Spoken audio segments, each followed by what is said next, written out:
Bienvenidos a la tercera lección de este curso, que está diseñado para ayudarles a determinar su identidad espiritual. En la última lección mostramos las diferencias que existen entre la Iglesia Católica Romana y la nuestra.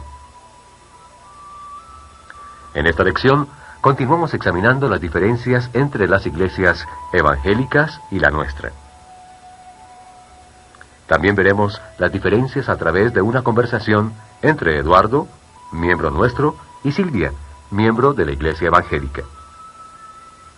La conversación comienza cuando Silvia asume que si Eduardo no es católico, entonces cree lo mismo que ella. Para responder a este pensamiento, Eduardo dice: ¿Es cierto, Silvia, que nuestras creencias son más similares a las tuyas que a las de la Iglesia Católica Romana?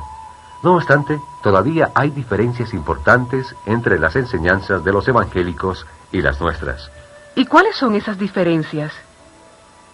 Bueno, Silvia, hay diferencias con respecto a cómo entendemos el bautismo, la Santa Cena, lo que sucederá en el último día, el papel del hombre en su conversión, y algunas más. Además, hay lo que yo llamo un espíritu de legalismo y expectativas falsas. Creo que deberías decirme más. En primer lugar, sobre el bautismo. La diferencia fundamental entre tu iglesia y la mía se basa en la pregunta: ¿qué es el bautismo? O más específicamente, ¿tiene el bautismo el poder de crear fe y mediante esa fe ofrecer el perdón del pecado, o no? Nuestra posición es que sí. El bautismo tiene poder para crear la fe y mediante esa fe ofrecer el perdón de los pecados. La posición de tu iglesia es que el bautismo no tiene ese poder. Para los evangélicos, el bautismo es un acto de obediencia a Dios que hace un adulto que ya tiene fe. Esto explica por qué nosotros bautizamos a los niños y ustedes no. Mira, Silvia, para nosotros el bautismo es más que un acto de obediencia que el hombre hace para agradar a Dios. Es más bien algo que Dios hace por nosotros. El bautismo es un regalo poderoso, un medio de gracia por medio del cual el Espíritu Santo crea la fe en nuestro corazón. Por eso bautizamos a todos, a los niños que no tienen fe, para que la tengan,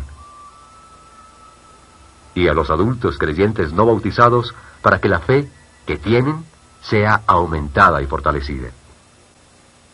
Pero Eduardo, ¿en realidad necesitan ser bautizados los niños pequeños? Silvia, los niños necesitan el perdón de sus pecados, tanto como los adultos. Y este perdón, tanto para los niños como para los adultos, viene solamente por medio de la fe en Cristo Jesús. Afortunadamente, el bautismo tiene el poder para crear tal fe, aún en los niños pequeños. Pero Eduardo, ¿cómo puede un bebé tan pequeño creer en Jesús cuando ni siquiera puede pronunciar el nombre de Jesús? Puede hacerlo, así como un bebé es capaz de recibir y corresponder el amor de la madre, aunque no pueda expresar ese amor en palabras. También puede recibir y dar el amor de Cristo, aunque no pueda expresarlo en palabras. Digo esto porque fe y amor no son asuntos del intelecto, más bien son cosas que suceden en el corazón, no solamente en el caso de los bebés, sino también en los adultos. Vamos a ver si entiendo lo que acabas de decir.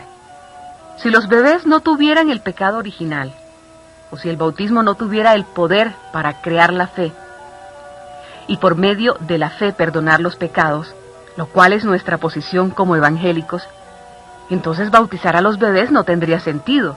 Así es.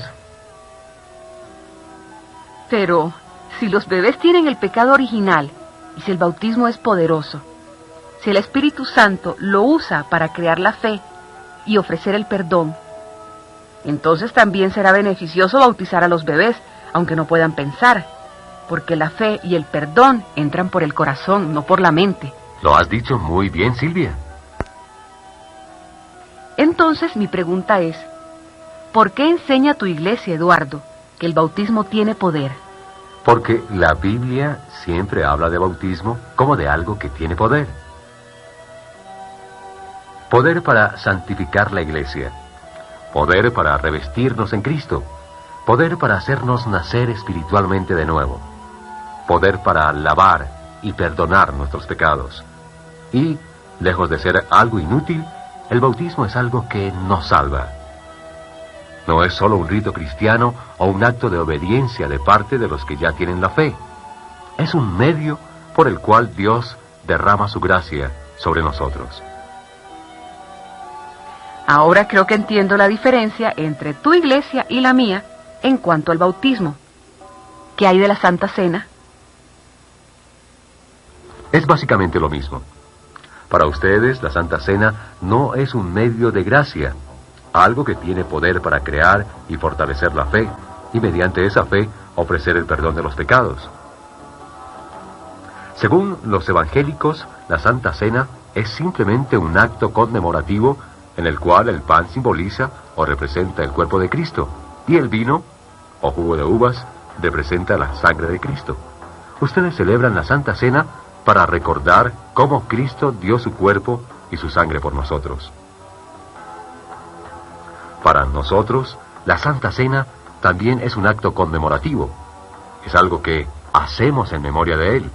O sea, para reflexionar sobre el hecho de que hemos sido salvos por medio de su cuerpo y sangre entregados en la cruz.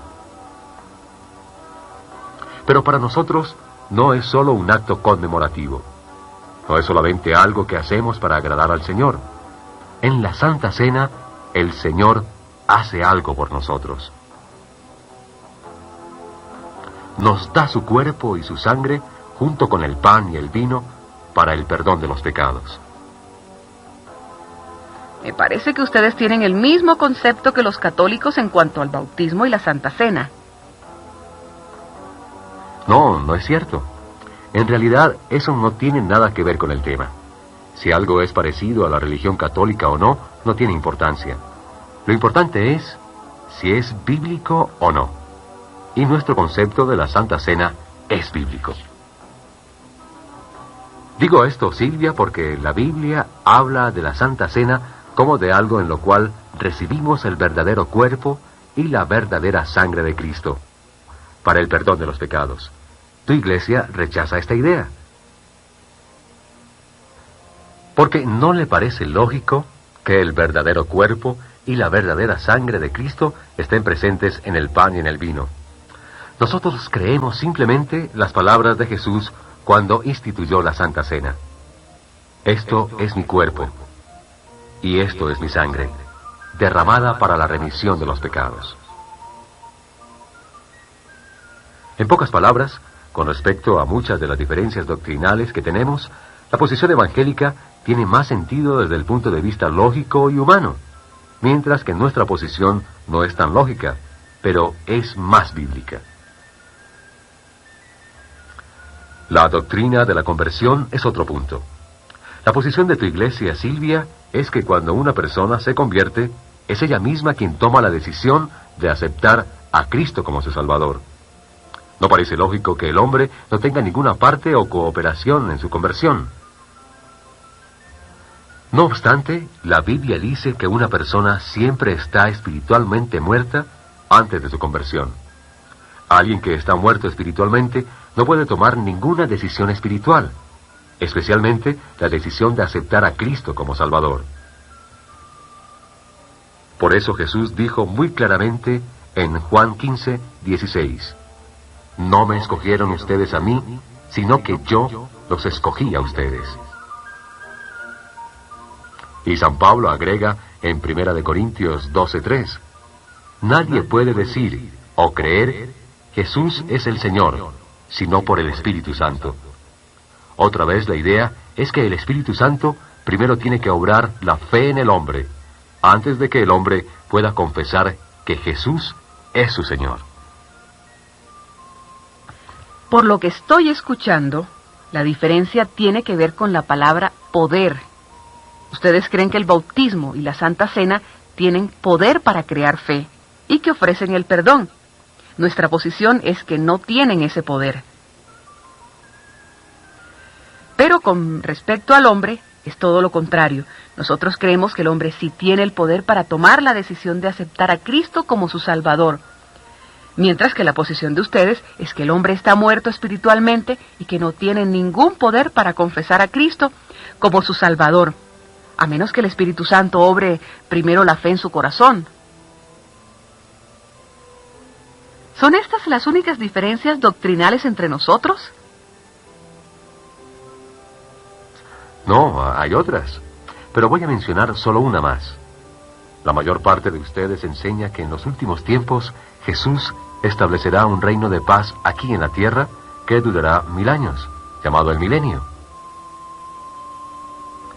Relacionados con esta doctrina están el arrebatamiento, la gran tribulación y las 2 resurrecciones, entre otras. Todas estas cosas provienen de una interpretación de algunos versículos que para nosotros no es solamente errónea, sino que atenta también contra el concepto global de la Biblia. ¿Cómo? Me refiero al hecho de que Jesús no habló de un reino terrenal, ni en esa época, ni en el futuro. Dijo, mi reino no es de este mundo. Tampoco habló de una paz terrenal. Al contrario dijo, no crean que he venido a traer paz a la tierra. No vine a traer paz, sino espada. Ni siquiera debemos esperar tales cosas aquí en la tierra, porque nuestra ciudadanía está en el cielo. Entonces, para resumir, tenemos diferencias con respecto a ciertas doctrinas porque interpretamos la Biblia de diferentes maneras. Sí, es cierto que tu interpretación de estas doctrinas es más lógica desde una perspectiva humana, pero nuestra interpretación es más bíblica. Además de estas doctrinas específicas, hay otra cosa de una naturaleza más general que nos separa. Tiene que ver con lo que la Iglesia evangélica hace con el Evangelio. Veremos este punto con más detenimiento en la segunda parte de esta lección. Por ahora, veamos el ejercicio de repaso y refuerzo.